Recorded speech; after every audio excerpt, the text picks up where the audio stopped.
This is Spiritless, where we attempt to solve our problems using questionable methods and help from the spirit stars and subscribers. This LD wine, I feel, is Slowing you down. slowing me down, Mm-hmm. firstly. Secondly, surprisingly delicious. Thirdly, has a branding problem.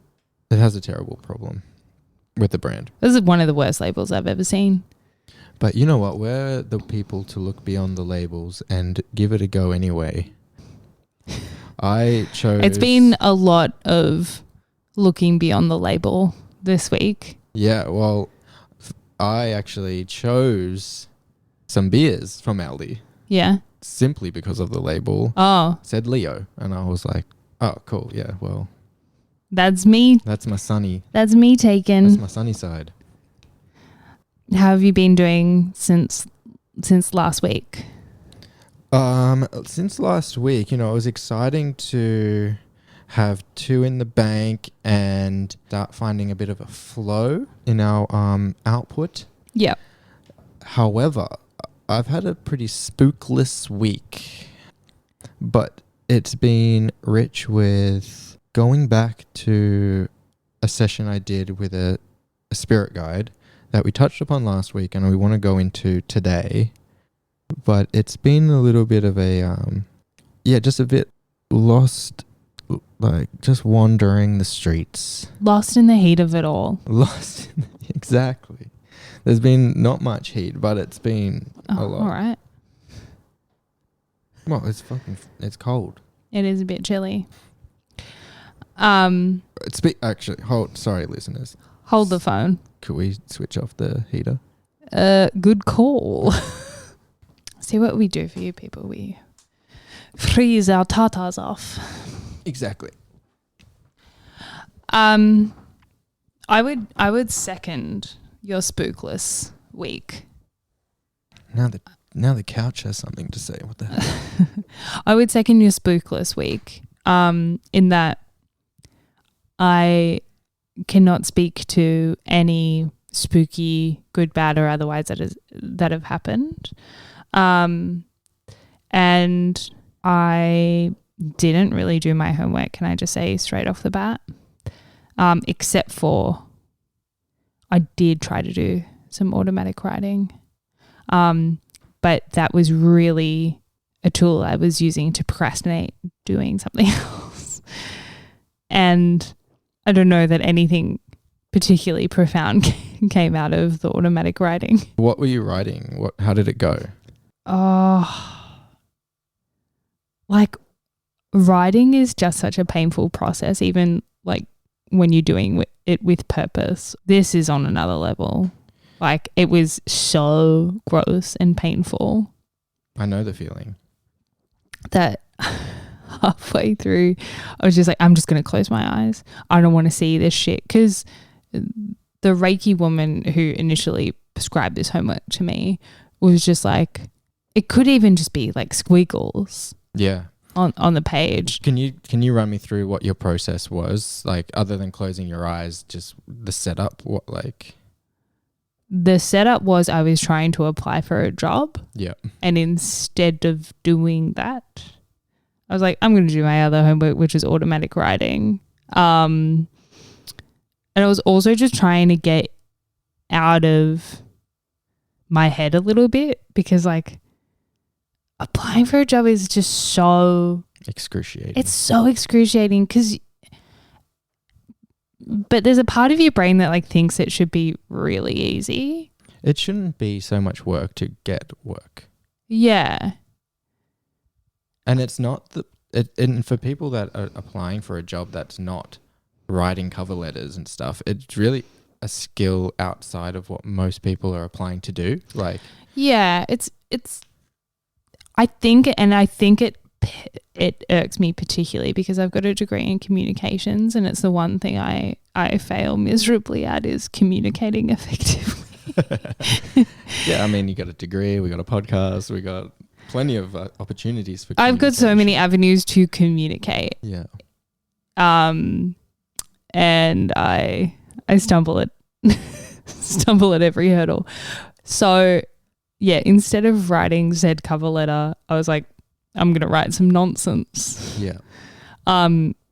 Turns out that was gross and harrowing. So yeah, I closed my eyes. And then when I opened them to look at what I had written with my eyes closed, because as I was doing it, in my head I was like, oh, these words are all over the place. Mm-hmm. I'm not going to be able to open my eyes and like read back what I've written. Like I felt like I was doing, like if I wrote the T was over here, the H was over there, and the E was there, just because I didn't, with my eyes closed, didn't really feel like I had a concept of the page. Yeah. But then when I opened them, my handwriting, Immaculate. Immaculate. Some of the best you've ever done. Yeah. It was gorgeous and completely legible.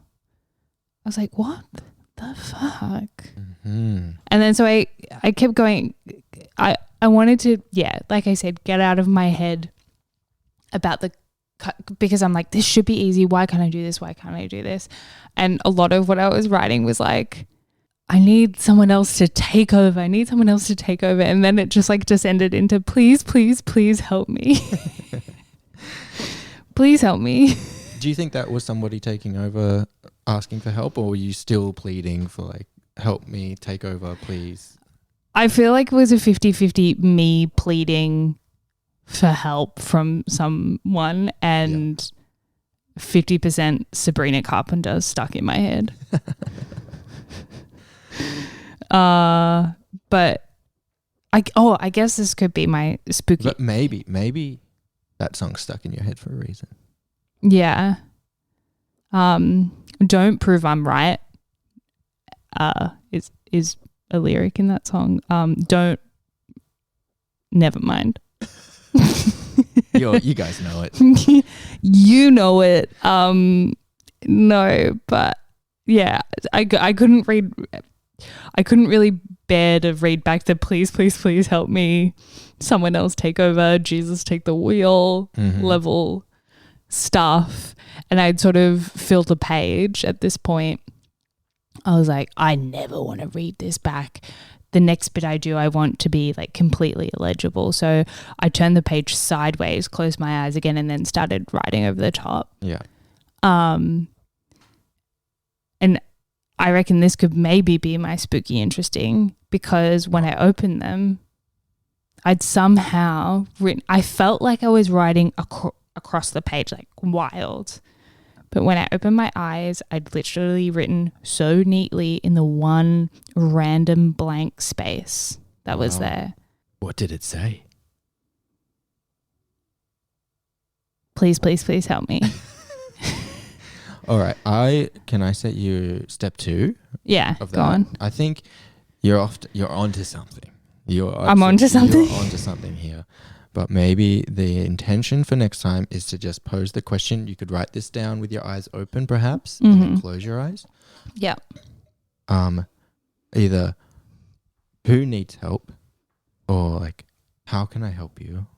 Or like, what do you need help with? Oh. And then see what comes up. Yeah. Try that. I'm just so scared. What if the person inside wants to roast me? That would be great. Would be good content. Yeah. Yeah. I'd love to read that. Straight on the Patreon with that one. Yeah, absolutely. Signed copy. It just like replies, you can't be helped, you piece of shit. You need help with your big nose. Oh, wow. Don't let it all out yet. Well, that's cool. I'm all for procrastinating with the thing that is actually fun and exciting and kind of grabbing your attention. Yeah. I don't really. I have been procrastinating too. I have been meaning to catch up on some reading regarding a part of my business that I run. Yeah. And instead, I read a little bit of that, and then I just thought, no, I want to dive a little deeper into who Kevin Ryerson is. And by the way, he's the trance medium or the trance channel that channels Ahtun Re, who we touched on in our last episode. But he had like I was just trying to see, I don't know, look for YouTube videos of him channeling or understand a little bit more about like who he is.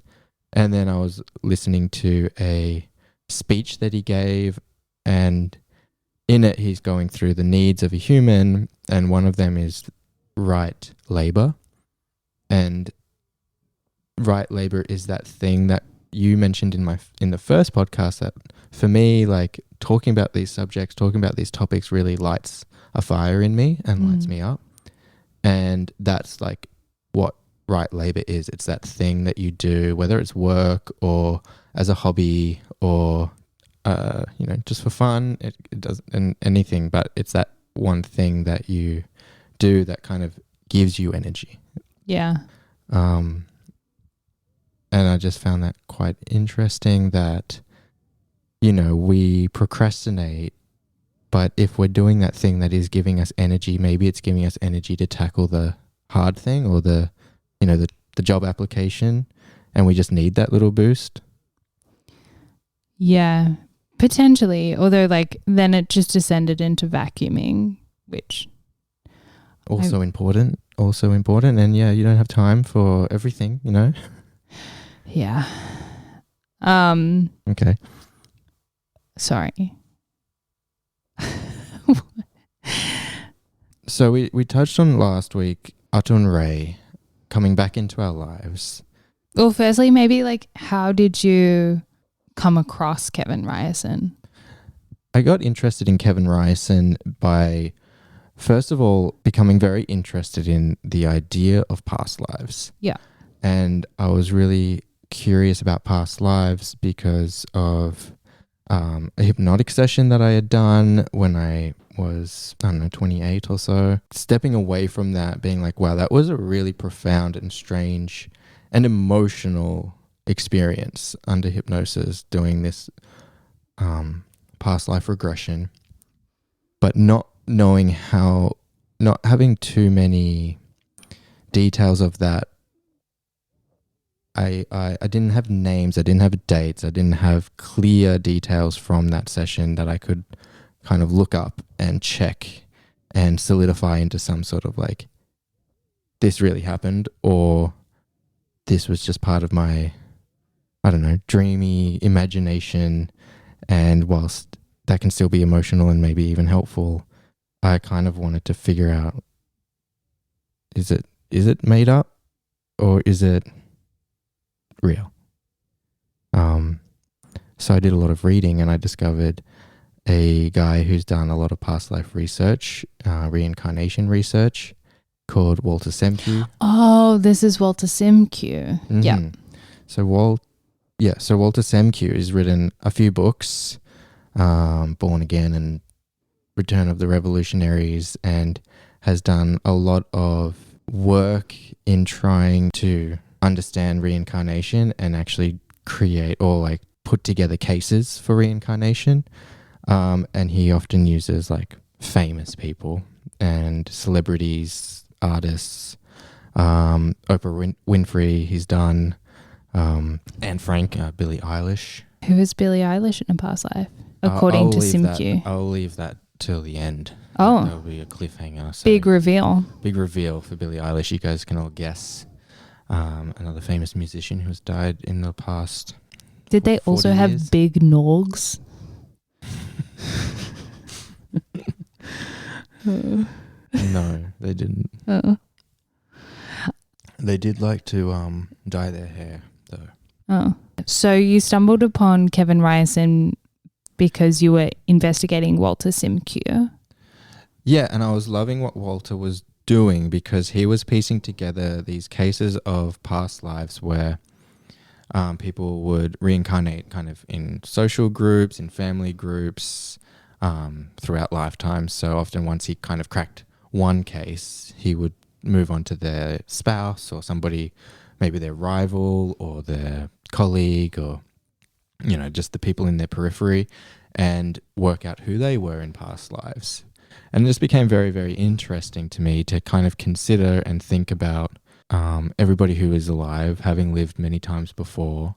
And, you know, if somebody is very famous or very artistic or very clever inventor or politician or, you know, the general of an army or something, how they recreate similar sort of situations for themselves in the future. The other thing I really like about his past life research is that he's really showcasing how, you know, race, sexuality, sex, culture, and all these fights and opinions that everybody has about that, how irrelevant it really is, because you're so often reincarnating as what could potentially be the complete opposite, or that culture that you despised in a previous life, or the opposite sex, and how by accepting reincarnation or even just considering it, that it really helps to dissolve a lot of those like boundaries and barriers and issues. Yeah. And also because I had that past life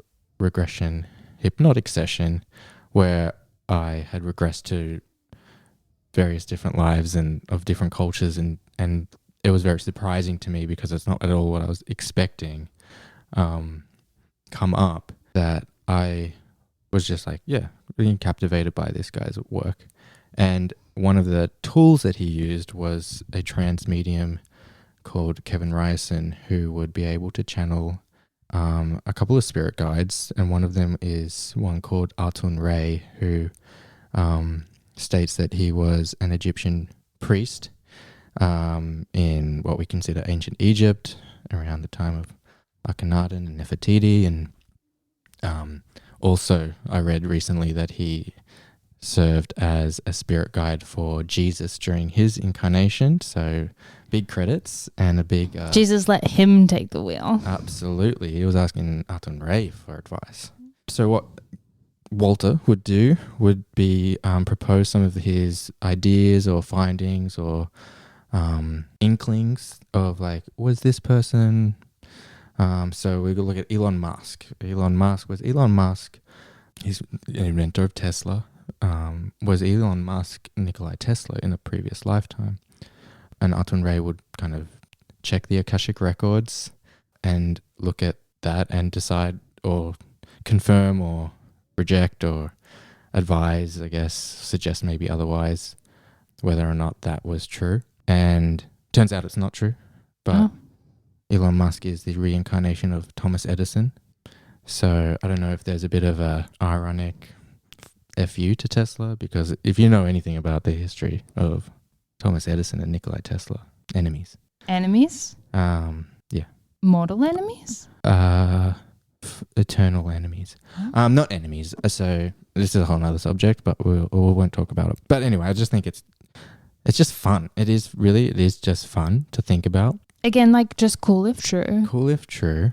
What does that mean? It doesn't change too much, but at the same time, it kind of allows your mind to really just like expand a bit and think about like, who were you in a past life? How are those lives kind of led up to what you're doing now? And maybe how could they actually benefit you? Like, are there skills there that you have forgotten about, or achievements made that might be able to really motivate you and kind of clear some doubts or guide you in some way? So I wanted to go to Ahtun Re myself and ask about these experiences under hypnosis and check if any of them are real, if there's any sort of information I can get, any data I could get from Ahtun Re that might be able to like give me that feeling, that kind of satisfaction of this is legit, you know, like just giving me like, there's no way that that's made up. I couldn't make that up because I don't know anything about that, or I don't know. There's just like, I find the record of that person's life and maybe there's a big resonating feeling in my body, or there's some sort of evidence that I had in my hypnosis session that mirrors this recount of this person's life, or some sort of text. I don't know. That's what I want. Some evidence. Some concrete. Something concrete or something substantial. So much anecdotal evidence. There's so much written that is just like, wow, that is crazy that person like had that experience, got that information, got that validation, and then had this big revelation or aha or like coming to You're terms looking with it. for the answers And so or like some guidance. yeah, but I just want that personal experience of it, you know. Yeah. So I don't doubt these anecdotes, and I don't think that everybody's lying or making Oh, it right. up. Yeah. But without having it in your own experience, something that you can vouch for, or you just have that knowing, there's just these questions lingering. And I don't mind the questions, but I want to get answers. So set up this session with Ahtun Re. It cost me like $500 Australian. It says it goes for an hour. That's a big wad of cash. It's a lot, and it's not a lot of like it's a lot then. I mean, it's a lot now, but I feel like $500 then was a lot. It was all the money you had. It's kind of like, this could be bullshit. This could be garbage. Like, you've got that in your mind as well. Yeah. And you've got like an hour. So I just felt this pressure. It's also conducted on Skype, no video, just audio. I remember being a little bit sick at that time and kind of having it on my computer, trying to record it on my phone. Had some questions, but I was so nervous about that session and so unsure of how it was going to unfold. I've never spoken to a spiritual guide, somebody dead, like on the phone before. You know? Also, just like the fear of just talking to a random in another country over Skype. Absolutely. And phone conversations are my worst situation. Like, I'm so uncomfortable on the phone, even with people I love, know closely. Like, it's my least favorite form of communication. So yeah, and yet I force you to do it every day. Yeah, and I'm sure you hear my dread. Not dread. I don't know what it is. It's just like I remember back in the day when I was 9 years old, we had, you know, the home telephone plugged into the wall, or we got a cordless one at one point, and you'd pick it up and, hey Blanche, how are you? No, I'd love to answer. I was so excited, and then everybody would be like, "Oh, hi, is this Rebecca?" I'm like, "No, it's a brother, Andrew." Oh, hi, Andrew. You sound a lot like your sister. Oh no! And it, yeah. Oh no! Fucked me up. It fucked you. That's why you answered the phone like, "Hello." That's yeah. Hi. Hi. Yeah. Oh, and this is why I put on the voice me. for the podcast. I dropped my voice a couple of octaves, some audio processing. He normally sounds like this. Yeah. Hello. No, your sister just sounds like a man. Oh yeah, she is a man. She's the man. She's the man. No, your sister rocks. Yeah. I feel like that was like her email at one point. It was like Beck Rocks or something, so it makes sense. Yeah, she knew it. Everyone's emails, their name rocks. No, mine was all of my MSN emails always ended in 69. Oh man, how was that number not taken? Meg, no, I won't give away your full name, but It was like Muzzer Chick 69. Wow, you're a Muzzer Chicks? No, but I think I wanted to be. Okay. Yeah. We should email Muzzer Chick 69. I should log in, see if I'm still using the same password from back then. I'll tell you what it is later. It's very funny. Especially because somebody else set the password for me. Oh. Coming back to this session that I did on the phone with Ahtun Re, the spiritual advisor of Jesus Christ. You know, this pod is taking a weird Christianity angle. Well, I just feel status. like you're going to drop names. You may as well drop the big JC. Big JC. Sorry. Yeah. You're on the phone to... I'm 1 degree. Yeah. At this point. Or is that 2 degrees? 2 degrees. I don't really know what that means. No, like when they say 6 degrees of separation. I think a degree is like, you know, I know you, right? And you know the casting director, and they know. So there's 6 people and therefore 6 people, degrees? Yeah, and it's like there's 6 degrees between you and anyone else in the world. Like you would, like it's that small. Can I also just clarify degrees when you're talking about burns? Which one is the worst? Because I know 2 is like whichever way you slice it, that's the middle I ground. think Celsius is worse. No. That was dumb. Burn. That was a sick burn. Yeah, is like, I'm assuming 3rd is the worst, but sometimes I'm not sure. I think 3rd degree is pretty bad. I don't know if there's a 4th or a 5th. Oh, because they do say like I gave him the 3rd degree, you know. I don't know what they're on about when they're giving people the 3rd degree talking. Like, isn't like I gave him a talking I thought I knew, but then when I had to explain it to you, like it left my body. I was like, it's when like you're really giving me the 3rd degree. To me means like you're really questioning me in a harsh way. Yeah, that's what I think it is. But then I'm like, that doesn't make any sense. Because like it'd make more sense if you were like roasting. Oh, there we go. If you were roasting someone, like roasting the 3rd degree. 180 degrees at least for a roast. Yeah. So that's Celsius for our American listeners, not Fahrenheit. That would be pretty cold for an oven. Yeah. Sorry about all of this. You're on the phone to Kevin Ryerson / Ahtun Re. Yeah, so we're going back 2 years. I was looking for answers. We had a child coming up to be born. And I was, just pondering the question, like, well, she must have had a past life before this. I wonder if that's going to influence this life. Maybe getting some details on that would be helpful. I didn't know what I wanted to do with my career. I wanted that to be kind of locked down when I had a baby now. Like what we're doing right now, none of these situations have changed. We're still looking for answers and we're still trying to figure out who we are and what to do with ourselves. But this was something that I was excited about, something I've been looking forward to. I pulled the trigger. I emailed Kevin Ryerson. I sorted out an appointment, and like I said, it's a bit of money. It's like a 1 hour conversation.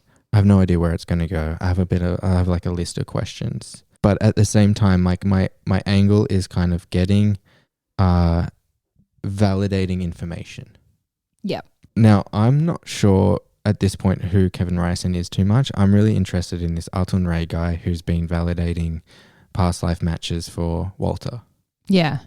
But the first 30-40 minutes of the conversation is with Kevin, who is a lovely guy, but he's talking to me about all sorts of different things and asking me questions about my business and telling me to read certain books and giving me a lot of chat. But in the back of my mind, I'm like, we are running out of time. I need to talk to Ahtun Re, like prompt, like this now. I'm starting to be like, this is sort of like a scam, and he only wants to limit that time because then there's less chance for him fucking it up or like being caught out or something. Can I just, for the listeners, that you recorded the session, so we both listened back to the audio today. Yeah, and I could tell. Yeah, that you were just like can I talk to the guy? Like that's all very interesting. Thank you. And you're trying to be so polite. Yeah, but you just wanted to get down to biz.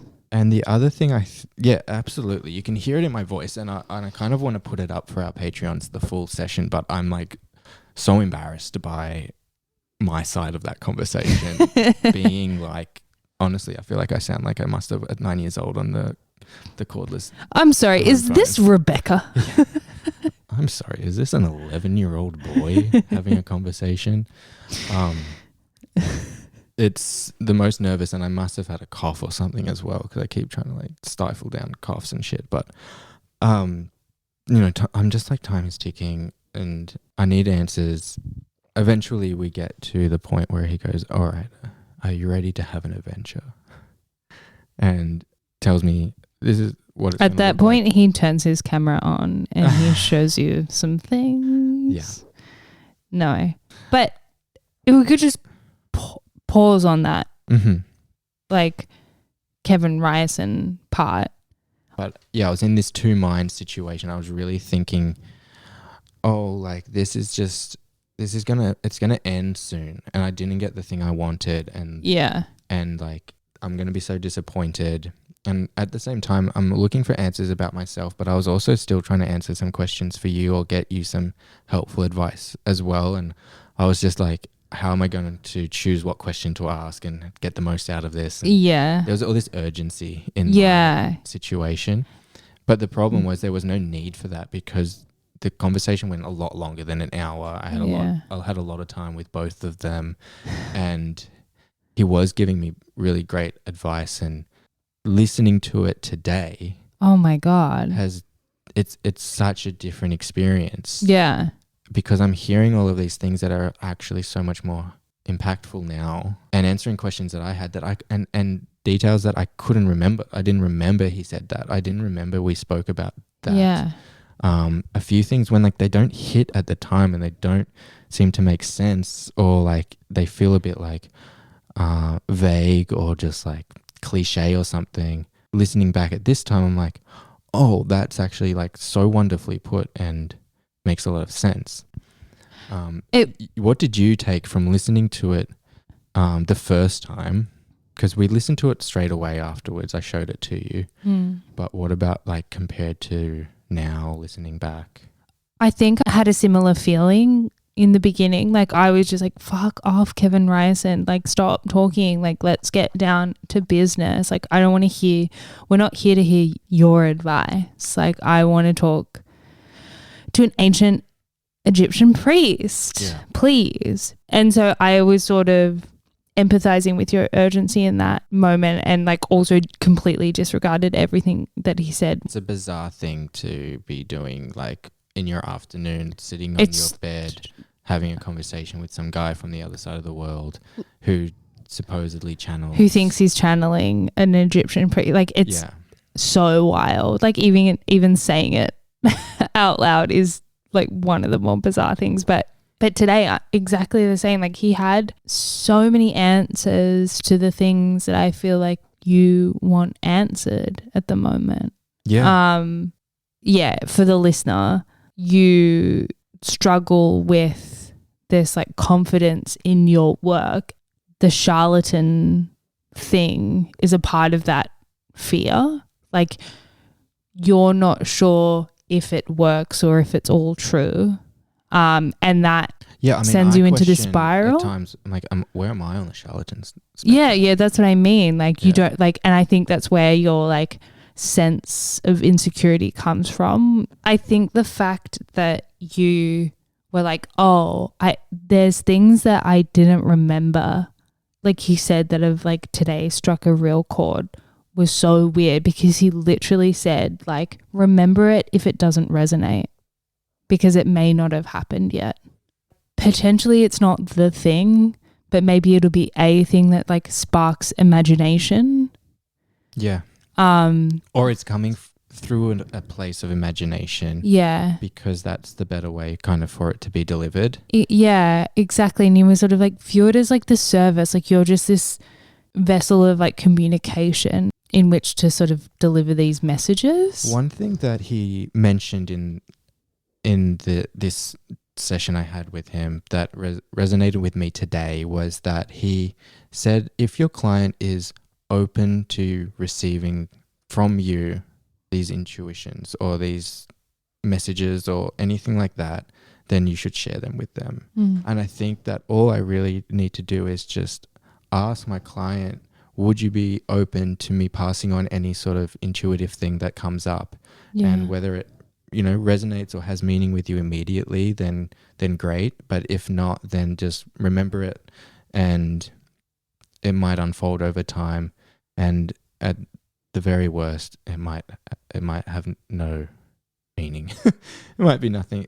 But he's like, just say it to them. Don't put a positive or negative spin on it. Just say what comes up, and just say, I'm just intuiting something here, and leave it and move through it. Yeah. And he said that people often come to like mediums or channelers or psychics in order to like get these predictions to have as like a safety blanket. Like, you will be this, or you will be okay. And yeah, I mean, he's reading my mind in that sort of situation, isn't he? Because I was going to him for this like concrete defining, this is what you did last lifetime, this is how it will impact you this time. All you need to do is walk up to this door, knock on it, and then you will live the life of your dreams, or something like, you're going to be great. Yeah. Even just some sort of reassurance. But he tees it up with saying that, yeah, a lot of people are looking for this prediction and security, like it's going to go well. Yeah. But instead what spirit actually offers, and he refers to it as spirit. He doesn't really refer to like what Ahtun Re says, or what one of the other spirit guides that he channels says. He just calls it spirit, which I found kind of interesting, because like I kind of want to get more clarification on like, what do you mean by that, and a couple of other questions down the line. But he's like, what spirit will actually do is offer you a blueprint that you can follow, and as you follow that, you'll kind of get that security. You'll get that knowing, or you'll come to the place of knowing or achieving that thing that you want so desperately, or another answer. He told a really great story about he gave a great example. Of the eternity. Yeah. Eternity. He gave an example of eternity, and it went for an eternity. This is the great example that he the way he explained it is this. I had a client, they were an attorney, but they wanted to become an artist, painter, which they had always felt strongly about. But they always thought that was, maybe they'd do something when they retired from being an attorney. Anyway, they had a channeling. It was said that, yes, you had a past life.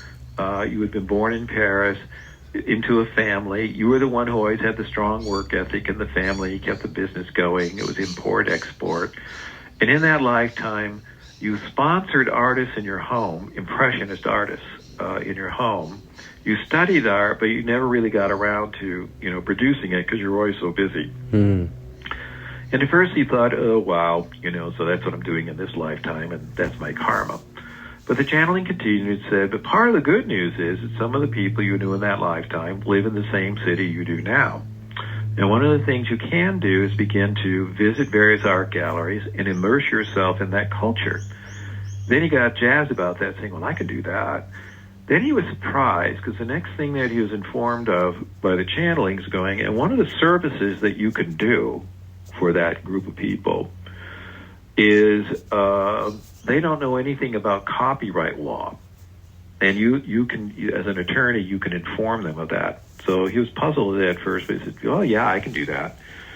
So anyway, he visited these galleries. He got along famously with everyone. But he found out that they knew nothing about copyright law, just like the channeling had described. So he held some seminars and explained to them that if they put the copyright symbol on their artwork, it not only protected their artwork when it's sold, because they own the copyright on it, they could put their artwork out in multiple forms, in the forms of books, posters, lithographs, prints, limited editions, et cetera, et cetera. And this developed whole new revenue streams for that community. Well, as part of that journey, he visited this one little boutique gallery that he found rather charming, and they wanted him to continue to advise them in these matters, so they offered him a percentile interest in the galleries, like 1% or something. He thought, oh, that's good. That's, kind of a toe in the water kind of thing. Well, time started going by, and some of the income from this gallery, even with that just percentile interest, began to rival his income as an attorney. The next thing that happened is one of the partners in the gallery wanted to retire, and he bought out their interest in the gallery, which allowed him to leave the law practice responsibly. He became the managing partner in the art gallery, then started producing his own art. Yeah. That's just amazing. So rather than just saying like, oh gosh, one day you're going to be a painter, and then the prediction happens and everybody's happy. It's more like they gave him a spiritual blueprint or roadmap, a dharmic or karmic roadmap. Does that make sense? Yeah, and that's what I'd like too, just like some breadcrumbs. Yeah, listening to that today, I think was really helpful as well, because in the session with Ahtun Re, he's given both of us a lot of homework, both of us a lot of guidance, and both of us kind of dismissed it all as like, I don't want to do that. I don't want to do that. I don't see how that's going to be helpful in any way. And No. It kind of pains me to think that that's what I'm being asked to do. Kind of disappointing. But then hearing that example today, I'm like, oh, he's giving you that blueprint. Like, just trust the blueprint, because it may not be like this linear, as you see it, path forward, but it might in fact be. And if it doesn't resonate, remember it. Absolutely. And some of the stuff he suggested was just like some really basic marketing advice for my business. Like, have you thought about handing your business cards out? But you were just like, that is not what I wanted to hear from an ancient Egyptian priest. I don't want to. The thing is, We'll also play a couple of clips of like Ahtun, because you've got to hear this voice. No, I suggest you immediately go to where these people practice and give them your business card. Yes, that's another part of it. So like, there's the urgency, there's the time and the money spent. There's the urgency that it's almost at its end, and then there is the sound of Ahtun Re speaking through Kevin Ryerson's voice, and the funny thing is, listening back, I sound a lot more relaxed talking to Ahtun Re, a little bit more like, maybe I'm just happy to be speaking to him by that point, but You were so awkward talking to Kevin. So awkward, because I honestly thought the conversation was going to go, hi, thank you so much. The way, like, do you have any questions about this or how it works or anything? What's going to happen is I'll go into a trance. You're going to speak first to this part of me and then to Ahtun Re. Keep your questions as precise as possible. And then after a period of time, we'll end the session and we can debrief or something. I kind of thought that was going to be the structure. Yeah. Not this free-flowing conversation for like 40 minutes with one guy. Yeah. And I was just really, this is not what I was expecting, and I'm now in such unknown territory. Should we drop in as well? So Kevin Ryerson, he channels Ahtun Re. That's who I knew about. That's who I was going for. I was aware that there was another entity called John that he channels as well, and he mentions it in the start of the session, at the start of the channeling section. You'll first speak to consciousness whose name is John, and I always just thought that was just like the step between, and you kind of go, okay, thanks, John. Like, I would like to speak to this person. Like, John's kind of like the receptionist. The receptionist, right? Yeah. Do you know who John is, according to Kevin Ryerson? And Go off. it's the Apostle John who wrote the Gospel. Like of Matthew, Mark, Luke, and John fame. Exactly. Wow. So I'm just going to John. John's quite breathy. Very breathy. Hi, you're speaking. We'll chuck John in. Consciousness responds to name John as such.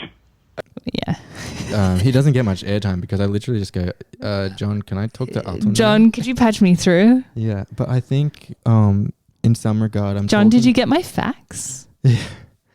So John, yeah, is he ready yet or what? Like, come on, time's ticking. But like, if my mum knew I was talking to the Matthew, Mark, Luke, and John of the fucking Bible. Glenda. Jesus He's had Christ. one-on-one with your personal celebrity. Jesus. I mean, yeah, I would have been starstruck if I knew. He also... I also did a little bit of like, this week, a little bit of vapid research on Kevin Ryerson. Yeah. Because like I was also I also go down the charlatan spiral. Well, you do want to do your research, and you do want to figure out who's worth $500 of your money. Yeah. Also because it's somebody's birthday coming up, and I was thinking about getting you another session. Well, I mean, this is really the crux of the point of the podcast is like, would we want to talk to Ahtun Re, Kevin Again, Ryerson, based on John of the Bible, John of Apostle, what's his name? John of Matthew, Mark, Luke, and John fame. Of the Matthew, Mark, Luke, and John band. Band? Yeah. The band of brothers. Yeah. Ever since the first conversation, I've been I flunked it. I messed it up. I wasn't asking enough direct questions. I wasn't asking enough follow-up questions. I was caught off guard. I was, spiraling. I was trying to be polite. I was trying to be quiet. I was trying to get my money's worth, but I was also not sure what the fuck was going on. So from immediately after, I both wanted to do another session, but I also was like, I don't know if it's worth another $500. It's so bizarre because you're like, is this absolutely crazy and like a scam? Because it's such a bizarre concept. Mm-hmm. Or do I just not want to do my homework? And also, you're like, do I just need to go back and get more clarification or like more answers? Or is he entirely full of shit and just like missed the mark? Does that make sense? Like, you're just like, I feel like, well, at least for me, I like flip between those two things. He literally gave me like the easiest homework ever. He's like, oh, she wants to act and write and be in movies. Watch these 3 movies. All I do is watch movies. Yeah. Why couldn't I watch, I watched one of the movies he prescribed. Literally 2 years later, I watched the next one. Yeah. And I still haven't watched all 3. Yeah. And I think like instead of watching the 3rd movie, I just went looking for evidence as to why he's full of shit. Yep. And if you think back to the story that Kevin told about the attorney. I'm now listening to that with all of that in mind and going, that's not what the attorney wanted to hear. Yeah. He's told that you are going to help artists in the area of law. But he's like, I don't want to do law anymore. I want to be an artist. Like, I want to paint. Yeah. I don't want to just help artists with law issues. It sounds boring. Yeah. But it was the entry point, or it was like the first domino of like him becoming an artist himself and expanding his world across into that area. And when you get to learn the full story and the way it evolves, it's like, fuck yeah, that's all I want. Yeah, of course that makes sense. And then when I'm getting told that first domino, I'm like, I don't want to do that. I don't want to do that. I don't want to do that. Those movies don't resonate for me. I don't want to, I don't want to do that. So yeah, instead of doing the simplest thing, which is my homework and watching the 3rd movie, I was like, oh, on his website, it says he's been on Oprah. Where is this Oprah interview? Surely this should be the easiest thing to find. You would think that would be quite easy to find. Not easy to find.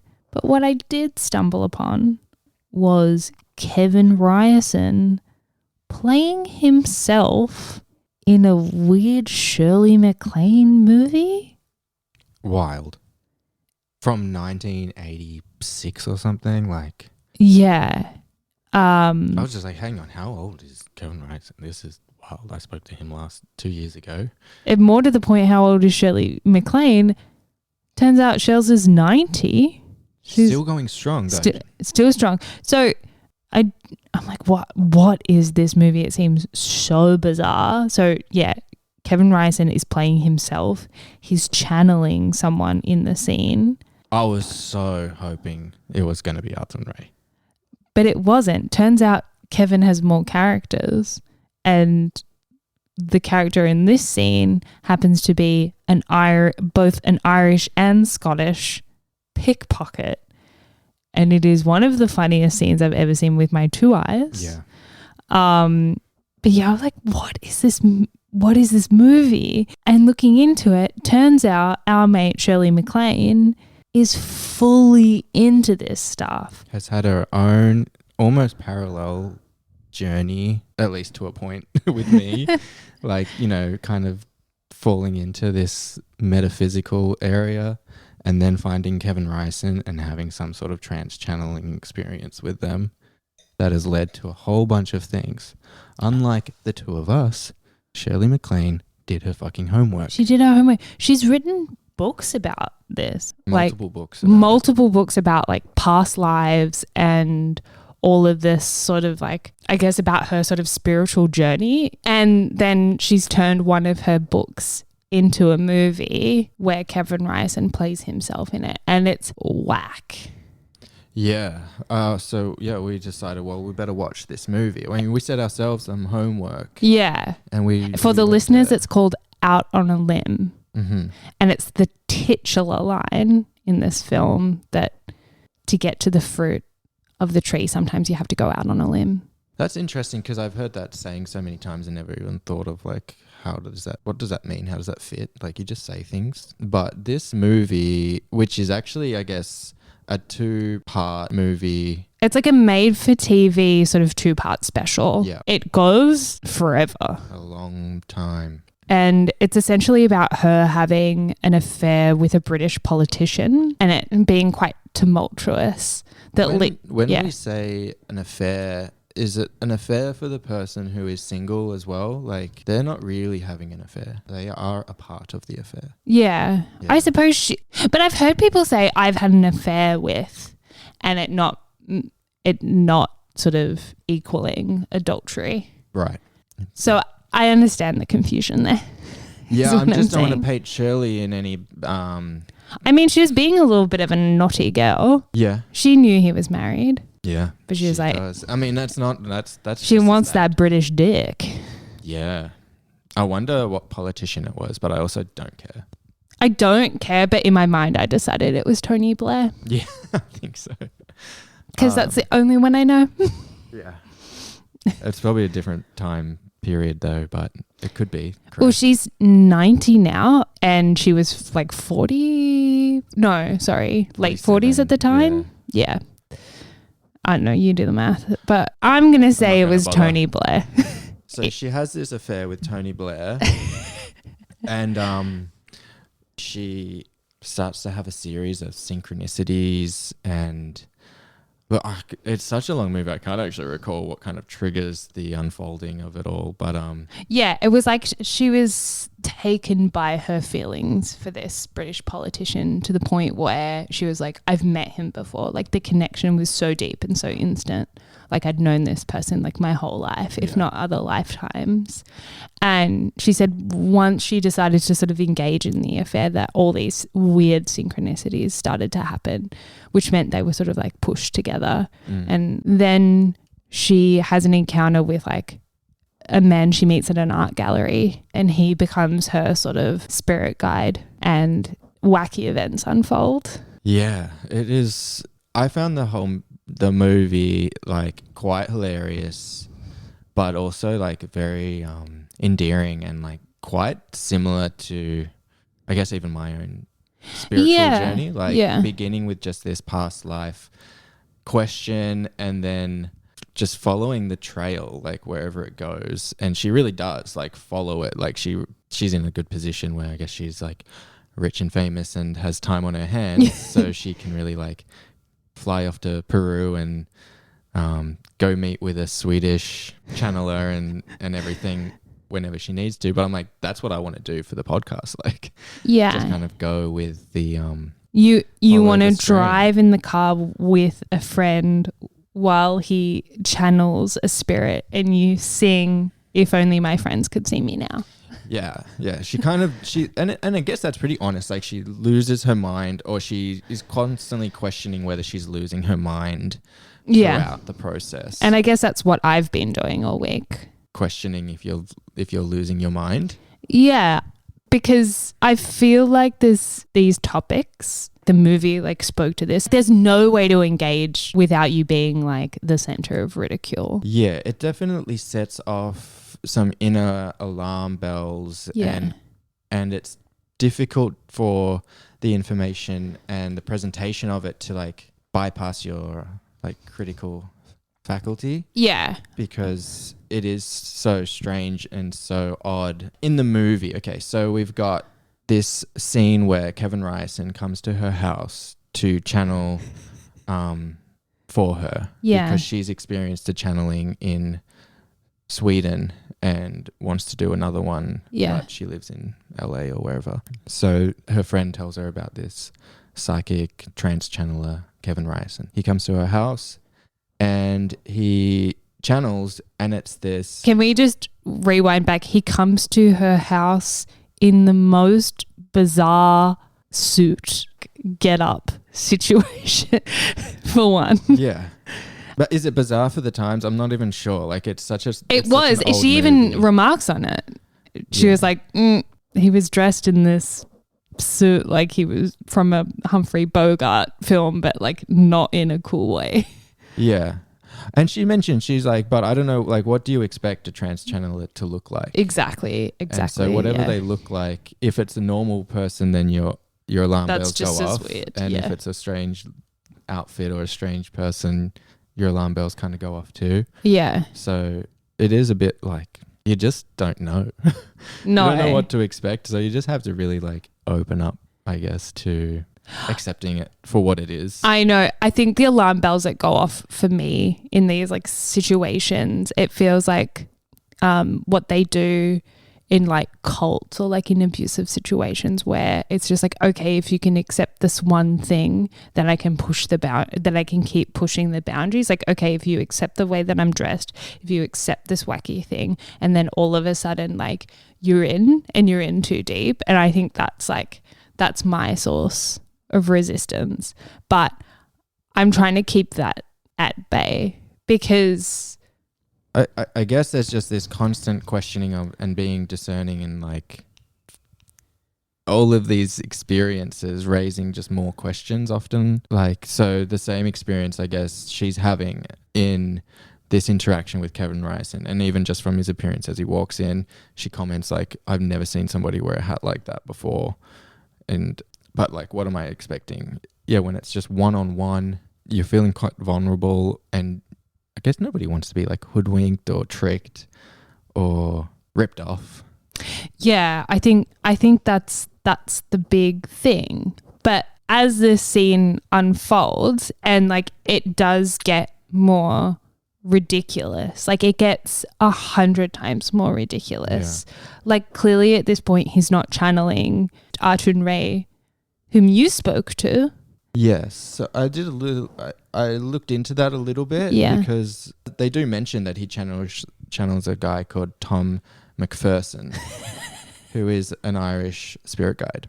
But I also did read on the internet that it's one of the only occurrences of an actual trance session occurring in a movie. So I'm not sure if it is him acting as himself and pretending to go into a trance and pretending to do I was wondering about that it's something too. More real, because then I'm like, how did they even like tee that up? Like, you would have had to prepare the characters and the actors and the camera people and everything to like be ready for a particular behavior.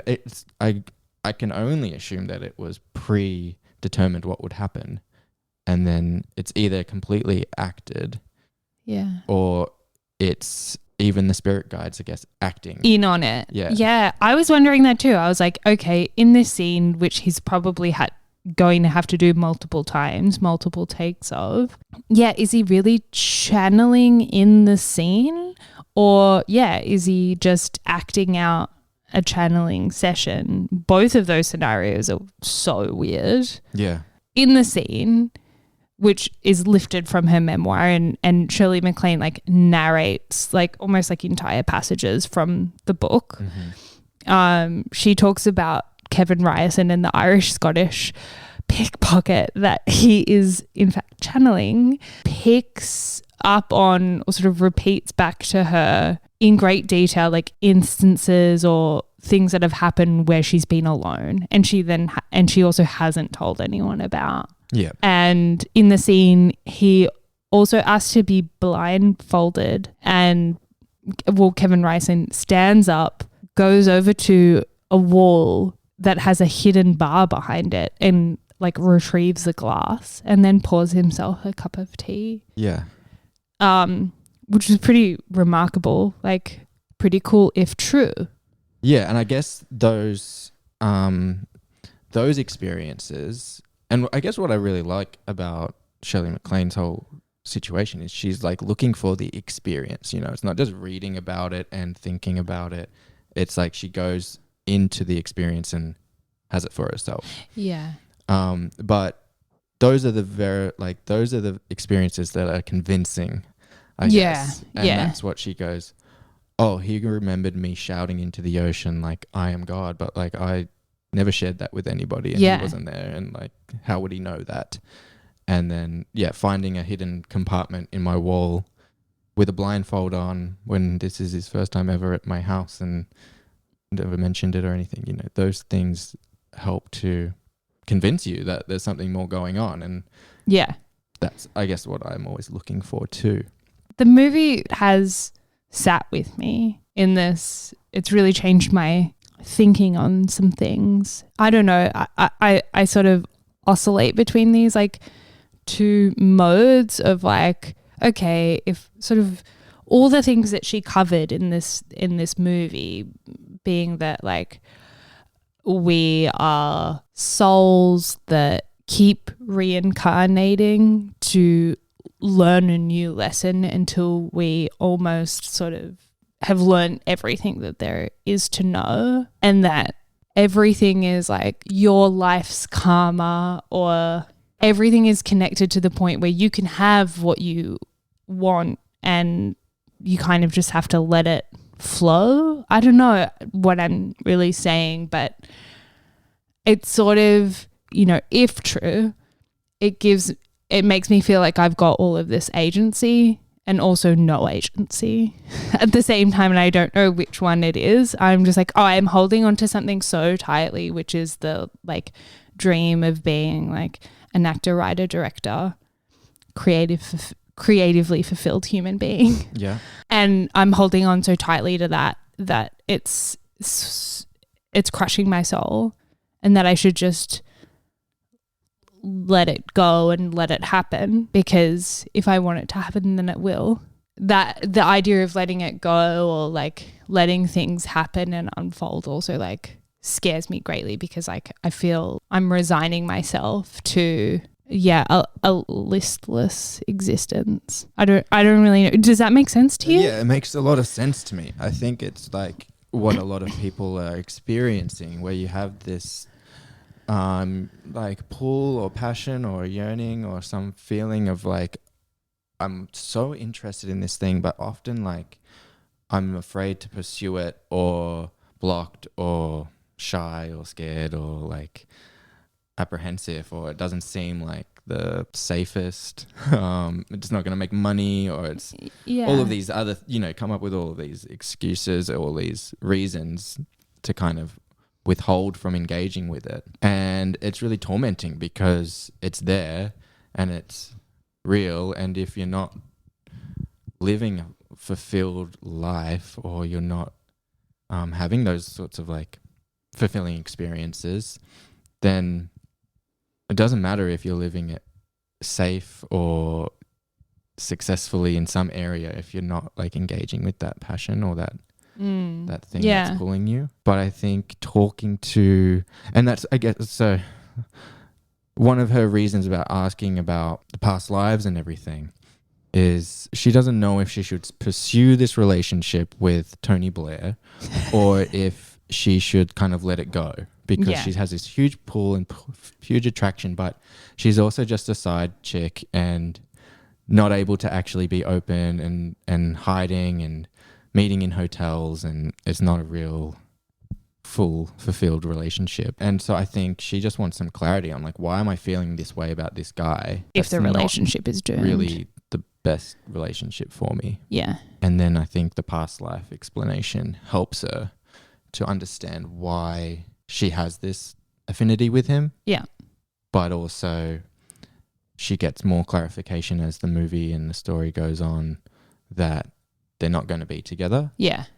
And by just receiving that sort of guidance, I guess in the way that she does pursue it. She does have, it's not just like she gets this all up front and makes a decision, but like it comes in pieces along the way that allow her to kind of make a choice for herself and how to handle whatever the situation is. So I think when you're getting this sort of information, it's not like you don't have agency, but you just have a bit more information at your disposal and a bit more clarification on why you're having these feelings. Why are you pulled to acting, directing, writing? Is it because of something in a past life that you need to fulfill this life? Is it something that was unfulfilled in a previous life as well, and that sort of feeling is carrying over too? And then if it's possible, is there some kind of indication of what's going to happen in your future, or how to make something happen in your future so that you can process, or I don't know what you would say, but like reverse that karma or deal with that, or It's funny you say that, because it makes me think of that session we had with Clem, and she told me I see you like acting and directing. I even see you like winning an award for it. But you're gonna have to be patient. You're gonna have to wait for it. And like that's just not something that I really wanted to hear. It like I just have this overwhelming sense of like time running out, and like that keeping me awake at night, like, oh my God, my time is running out. Time is running out. So that's a good place we could leave this episode and come back to everybody with a part 2. I'll save who Billie Eilish was in a past life for the end of that episode. Take it easy.